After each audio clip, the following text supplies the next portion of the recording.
Today, about 5:35 in the afternoon, Officer Andrew Benson was was attempting to do a traffic stop on a vehicle for a traffic violation here on the street right behind me, on Edison. The car didn't stop right away. It went up to Cherokee Street, which is a few blocks up, and then turned north on Cherokee, and continued to drive for about 2 blocks and then stopped there. As the officer started to get out of his car, he could see the person inside fidgeting around.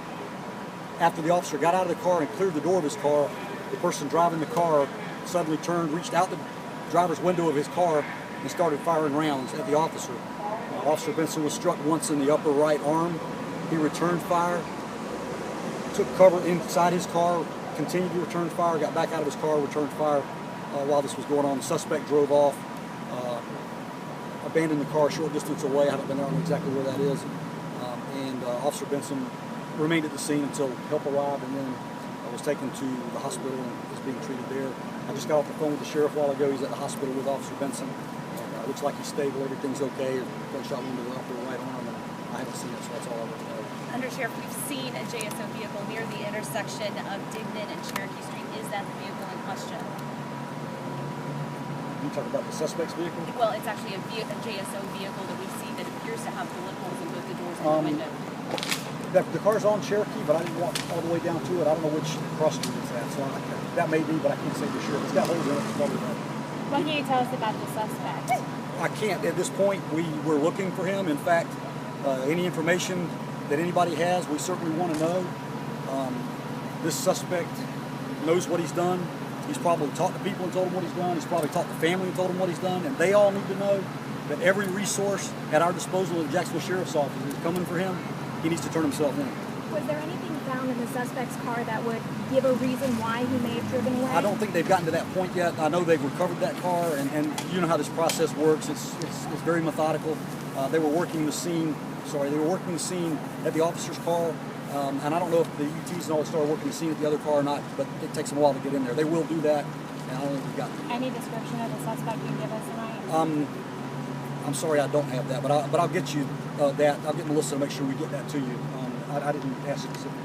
What was the reason that Officer Andrew Benson actually tried to pull this car over? I'm not exactly sure because he's at the hospital and I didn't get to talk to him. I know that it was a traffic infraction of some kind, and we'll get that information for you. It was just a traffic infraction. I don't think there was anything more than that. Can you say how many? Ever been involved in a police marshal? No, he's not. He's been on 5 years this month, and this is the first time he's been involved. Any leads on where the suspect could be, or if he's in this area, how far away he could be? We're working that, and we always have a few things that we can work on, and we're working on them. I can't really talk about those, but I would strongly encourage this individual to turn himself in and his family to get him to turn himself in. Can you say how anyone many else was in the vehicle with that suspect? At this point, I don't think so, but they're still working on all that, and we'll see. They'll do things, talk to people around where the car was abandoned, see if anybody saw anything, all that. So they're still working. Can you say how many shots were fired by the officer and the suspect? I don't have any idea for sure yet. I know there were multiple. I didn't go all the way up and stand and talk to them, but they put those evidence tents on the road, and I saw a number of those. All those obviously were not shell casings. They put those down by broken glass and other things too. But the way it was described to me, he fired some rounds. He fired some rounds from in the car and the smoke out the car. So, any idea which way he went, suspect? All I know is that he continued north on Cherokee and turned west on some road. I don't know where. The helicopter that was going around, was that part of the search also? They were going. I got here and they left soon after, so I would assume so. They were probably in the area near where the car was. I don't really know. We know Officer Benson got out of his vehicle. Do we know if the suspect got out of his vehicle? Or did he just reach around the window? I was definitely told that he reached through the window. After that, I'm not sure if he got out or not, and that's more that we're working on. I have some more for that for you. There was a shooting last night not far from this area. Any relationship between these two incidents that you know of? Nothing that I know of, and I don't really know how. I mean, like, Officer Benson was trying to stop this car for a traffic violation. So, who knows why this person started shooting? Can you give us a description on the car? Maybe someone who knows who drives that car? I haven't seen it. I don't know. Any other question? Is Officer Benson still in the hospital? He's still in the hospital.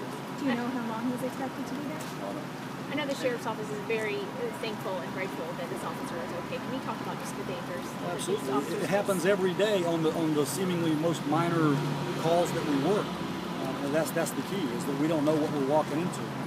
Our officers are very well trained. They're very well equipped. They follow the training. They have the best chance they can have. bad things can still happen, as we can see right here. You know, a few inches another way, and this scenario is completely different. Instead of in the upper arm, it could have been in his head by with just 6 or 8 inches. So it's a very dangerous job that we expect these men and women to get out here and do every single day, and they do it, and they do it very well. Sheriff, I just want to clarify, do you think you know who this suspect is? I don't know. They're working on some things, and I'm just letting them work on some things because they're very good at doing it. Okay? Can you tell us an estimate of how many officers are here working this I don't have any idea. And will you be coming to us with another meeting? Tomorrow morning I'll do something. If something major happens tonight, we'll get with you. If not, I'll get Melissa to send something out. I'll do something tomorrow morning.